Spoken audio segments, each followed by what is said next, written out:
നമുക്കറിയാം, പാകിസ്ഥാൻ എന്നാൽ മുസ്ലിം ഭൂരിപക്ഷമുള്ള രാജ്യമാണ്. രാജ്യത്തെ ന്യൂനപക്ഷങ്ങൾ പല കാരണങ്ങളാൽ ചൂഷണം ചെയ്യപ്പെടുന്നു. ന്യൂനപക്ഷങ്ങളെ അടിച്ചമർത്താനായി നിയമങ്ങൾ പോലും ഇവിടെ പലപ്പോഴും ദുരുപയോഗിക്കപ്പെടാറുണ്ട്. പാകിസ്ഥാനിൽ മതനിന്ദ നിയമവും ഇപ്പോൾ ദുരുപയോഗിക്കപ്പെടുന്ന പശ്ചാത്തലവും വർദ്ധിച്ചു വരുന്നു. ഈ അനീതിക്കെതിരെ പോരാട്ടവുമായി രംഗത്ത് വന്നിരിക്കുകയാണ് വ്യാജ മതനിന്ദ കേസിൽ അകപ്പെട്ട ക്രൈസ്തവർ. രാജ്യത്ത് അന്യായമായി ദൈവദൂഷണ കുറ്റം ചുമത്തി തടവിലാക്കിയിരിക്കുന്നവർക്ക് നീതി ലഭിക്കുന്നതിൽ കാലവിളംബം വരുത്തുന്നുവെന്ന് ഇരകളുടെ കുടുംബങ്ങൾ ആരോപിച്ചു. 12 വർഷമായി വ്യാജ മതനിന്ദ കേസിൽ കുറ്റാരോപിതനായി 2020 വധശിക്ഷ വിധിക്കപ്പെട്ട് തടവിൽ കഴിയുന്ന 42-കാരനായ ക്രൈസ്തവനാണ് ആസിഫ് പെർവായിസ്. ഇദ്ദേഹത്തിന്റെ കുടുംബമാണ് ഈ ദയനീയാവസ്ഥ പൊന്തിഫിക്കൽ വാർത്താ ഏജൻസിയായ ഫിഡസിനോട് പങ്കുവച്ചത്.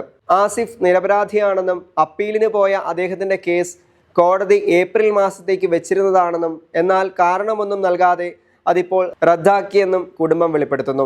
ഭീഷണി മൂലം കുടുംബം താമസം പോലും മാറ്റേണ്ടി വന്നുവെന്ന് കുറ്റാരോപിതന്റെ സഹോദരൻ വസീം പെർവായിസ് വെളിപ്പെടുത്തി. ഇതുപോലെ നിരവധി സംഭവങ്ങൾ രാജ്യത്തിന്റെ വിവിധ ഭാഗങ്ങളിൽ ഉണ്ടായിട്ടുണ്ടെന്നും റിപ്പോർട്ടുകളുണ്ട്. 2023 ജൂലൈ 8 18ഉം 14ഉം വയസ്സ് പ്രായമുള്ള അദിൽ ബാബർ, സൈമൺ നദീം എന്നിവരുടെ മേൽ ആരോപിക്കപ്പെട്ട ദൈവനിന്ദ കുറ്റം വ്യാജമാണെന്ന് കണ്ടെത്തിയതിനെ തുടർന്ന് കോടതി തള്ളിക്കളഞ്ഞിരുന്നു. 23 വർഷം തടവ് ശിക്ഷ അനുഭവിച്ച അൻവർ കെന്നത്ത് എന്ന കത്തോലിക്ക വിശ്വാസിയെ ഈ കഴിഞ്ഞ ജൂൺ മാസത്തിൽ സുപ്രീം കോടതി വിട്ടയച്ചിരുന്നു. ഈ കേസുകളിലെല്ലാം നീണ്ട വിചാരണ കാലയളവിനെ തുടർന്ന് സ്വതന്ത്രമായി ജീവിക്കേണ്ട ക്രൈസ്തവർ നീതി നിഷേധിക്കപ്പെട്ട് തടവിലാക്കപ്പെടുകയായിരുന്നു. പാകിസ്ഥാനിലെ മതനിന്ദ നിയമത്തിനെതിരെ ആഗോളതലത്തിൽ തന്നെ പ്രതിഷേധം വ്യാപകമാണ്. ക്രൈസ്തവർക്ക് നേരെയുള്ള പീഡനങ്ങൾ നിരീക്ഷിക്കപ്പെടുന്ന ഓപ്പൺ ഡോഴ്സിന്റെ വേൾഡ് വാച്ച് ലിസ്റ്റ് 2025 റിപ്പോർട്ട് പ്രകാരം ആഗോളതലത്തിൽ ക്രൈസ്തവർക്ക് ജീവിക്കാൻ ഏറ്റവും ബുദ്ധിമുട്ടുള്ള രാജ്യങ്ങളുടെ പട്ടികയിൽ 8ാം സ്ഥാനത്താണ് പാകിസ്ഥാൻ.